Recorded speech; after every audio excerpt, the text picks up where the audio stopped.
You are at a birthday dinner in the back room of a chain restaurant. The table is loud, the cake is coming out, and everyone is doing that half-singing, half-laughing thing. Your face knows exactly what to do. Smile, clap, lean in. But some quieter part of you feels parked outside the window, watching a version of you handle the room. This is the psychology of feeling alone around people. Not alone in a room because nobody came. Alone in a room because the part of you that needed contact never got touched. The cruelest part is that nothing looks wrong from the outside. You laughed at the joke. You answered the question. You stayed pleasant enough that nobody had any reason to check. Sometimes the room really is shallow, but sometimes your mind calls a normal room fake because being reached feels more dangerous than being bored. So you scan for proof that nobody gets you, while quietly making sure nobody can. And the performance can work so well that nobody knows you disappeared. Later that night, the group chat keeps lighting up while you sit on your bed with the TV on mute. People are sending pictures from the dinner, little jokes, tiny updates, proof that you are still included. You type 3 replies. Delete all 3. Then you send the safest little emoji because the honest sentence would slow the whole chat down. Your phone is full of people, but every message makes the bedroom quieter. That is the first thing to understand. Proximity is not connection. A room can have 10 people in it and still offer no place to land. Your mind is not counting bodies, messages, or invitations. It is asking a colder question. Who here can receive the real sentence without making it weird? Social neuroscientist John T. Cacioppo from the University of Chicago found in 2009 that lonely participants showed reduced ventral striatum activation to pleasant social images and greater visual cortex activation to unpleasant social images. In plain English, loneliness can make your attention grab the threat faster than the warmth. So the joke can be real, the people can care, and your thumb can still hover over the keyboard like one wrong word might cost too much. You are not asking for more people. You are waiting for one reachable person who does not make your honesty feel like a problem. You are in the kitchen on Thanksgiving, standing near the counter while 3 conversations crash into each other. Someone is asking about the rolls. Someone is talking over the football game. And someone keeps opening the fridge like the answer is in there. You say one small thing about how work has been weird lately. The room moves on before anyone asks what you mean. Nobody is being cruel. That almost makes it worse. Because if someone had been openly mean, you could point to it. Instead, you are left with a tiny ache that feels impossible to explain. Loneliness is not only the absence of people, it is the absence of response. Your mind makes a small bid for contact, then waits for a face to soften, a voice to lower, a question to come back. When nothing comes back, you do not just feel ignored. You start editing yourself while standing right there.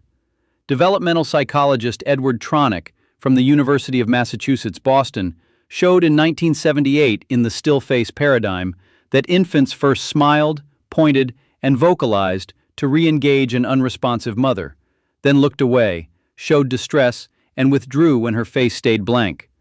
That kitchen version is quieter, but the shape is the same. You reach. Nothing reaches back. So the sentence about work disappears. Your shoulders tighten. You pick up a plate, laugh at the wrong moment, and become helpful instead of known.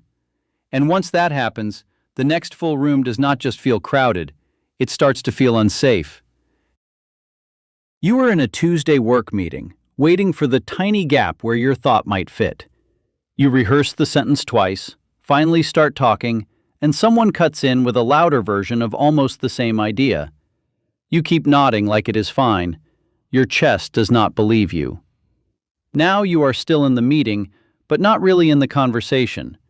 You are checking who noticed, who looked away, who might think you are too sensitive, too slow, or not worth making space for. This is why a normal room can feel exhausting. Your body is not resting inside connection. It is monitoring connection for danger. Neuroscientist James A. Cohn from the University of Virginia found in 2006 that 16 married women anticipating electric shock showed reduced threat-related brain activation when holding their husband's hand compared with holding a stranger's hand or no hand, with the strongest reduction in the highest quality marriages. The important part is not the hand.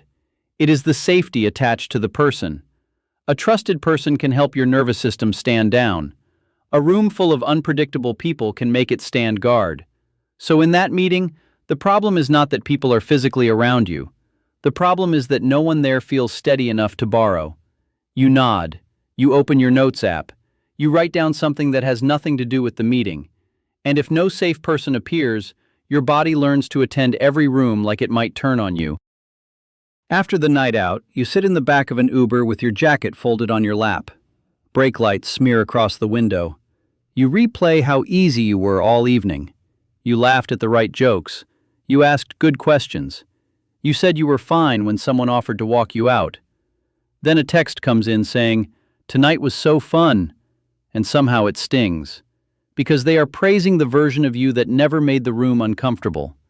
This is the strange ache of being approved of but not fed. People warmed to your edited self, while the more honest part stayed buckled in the dark. So your mind does something sharp. It calls the whole connection fake. But sometimes the connection was not fake. It was filtered.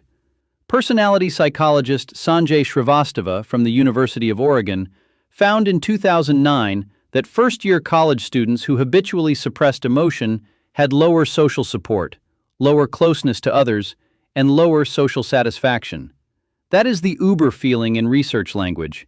If you spend the whole night keeping your real reactions out of view, the night can go well and still leave you hungry. Your social self got approval. The deeper part got nothing it could keep. So you stare at the text, type, "Yeah, it was," and feel tired in a way sleep does not quite fix. And once the edited version gets rewarded, your attention starts working like security footage instead of a doorway. You were on a work video call that was supposed to be casual. Someone tells a story about their dog, and you make the right amused sound into the laptop camera. But the little square with your own face keeps pulling your eyes back. Was that smile stiff? Did your voice sound strange? Did your laugh come half a second late? By the time everyone else laughs, you realize you missed half the story. Not because you did not care, because your attention was stuck managing you. That is the hidden cost of self-monitoring. The part of you checking whether you seem acceptable is borrowing attention from the part that could feel met. Psychologist Jane M. Richards from the University of Texas at Austin found in 2000 that participants told to hide their reactions during a distressing film remembered fewer details afterward than participants allowed to react naturally. So when you spend a whole dinner keeping your face smooth, your tone light, and your needs invisible, less of the night becomes a place you actually lived. You were present, but your attention was employed somewhere else. It was fixing your expression, softening your answers, trimming the sentence before it left your mouth. That is why you can leave a room where everyone enjoyed you and still feel strangely untouched. You were there as a performance. Connection needs more of you than that. But the darker question is whether depth is always what you want or sometimes what you use to stay untouchable. After dinner, you and a friend are standing by the sink while everyone else looks for coats. They lower their voice and ask, "Are you actually doing okay lately?" For half a second, your body gets hot. There it is, a real door. So you make a joke about being held together by iced coffee and unread emails, and the room laughs enough for the moment to pass. Later, you tell yourself the night was shallow. But one person asked the question. You stepped around it. This is the uncomfortable layer almost no one wants to name. Sometimes you do need deeper people. And sometimes your mind calls people shallow because it can feel them getting close. The standard sounds noble. I just want something real. But the reflex underneath is more protective. If someone asks the right question, you have to decide whether to stop performing. Psychologist Arthur Aaron from Stony Brook University found in 1997 that strangers who completed 36 escalating self-disclosure questions in about 45 minutes reported greater closeness than pairs assigned to small talk questions. Closeness did not come from instant intensity. It came from staying with slightly more honest questions without escaping back into the safe version. So maybe the sink moment was not too small. Maybe it was the first step. And the frightening part is that the door may have been open, just not dramatic enough to look like rescue. You are lying in bed after a social day, screen dimmed, scrolling through the same photos from people you spent hours with. The pictures prove you were there, the smiles prove you were included. But your body keeps acting like something important never reached you. Before you call yourself broken, ask the sharper question. Were you unseen, edited, or defended? Those are three different lonelinesses. Unseen means nobody responded when you tried to reach. Edited means you hid the sentence that mattered before anyone had the chance. Defended means closeness started to feel risky, so every pause became evidence that people could not be trusted. Two people can sit on the same couch and leave with two completely different nights. One felt relaxed because the room asked nothing dangerous. The other felt lonely because every word had to pass through a filter first. So the real question is not, why do I feel alone when people are around? It is, what does my mind call unsafe before I even notice? A slow reply, a distracted face, a joke that skips over your serious sentence, a room where everyone talks but nobody follows the thread back to you. Your mind is not counting bodies. It is reading tiny signals, then deciding whether contact is allowed to get in. The question is not whether people were nearby, but which version of you was allowed into the room. You walk back to your car after leaving the crowded place, keys in your hand. The noise is still leaking through the door behind you. The second nobody needs your laugh, your answer, or your agreeable face, your shoulders drop. That drop tells the truth before any sentence does. Something in you was working the whole time. Not talking, performing, not connecting, holding a place in the room without fully arriving there. Maybe you were not lonely because nobody was there. Maybe you were lonely because the part of you that needed contact never got to come inside. Your system learned that being easy keeps you included, while being real can make the air change. That is the cost of performing belonging instead of experiencing contact. You are not avoiding people. You are looking for a room where your mind can stop performing and still feel reached. Not a perfect room, just one where silence is not punished, honesty does not cost your place, and your face can finally stop working so hard.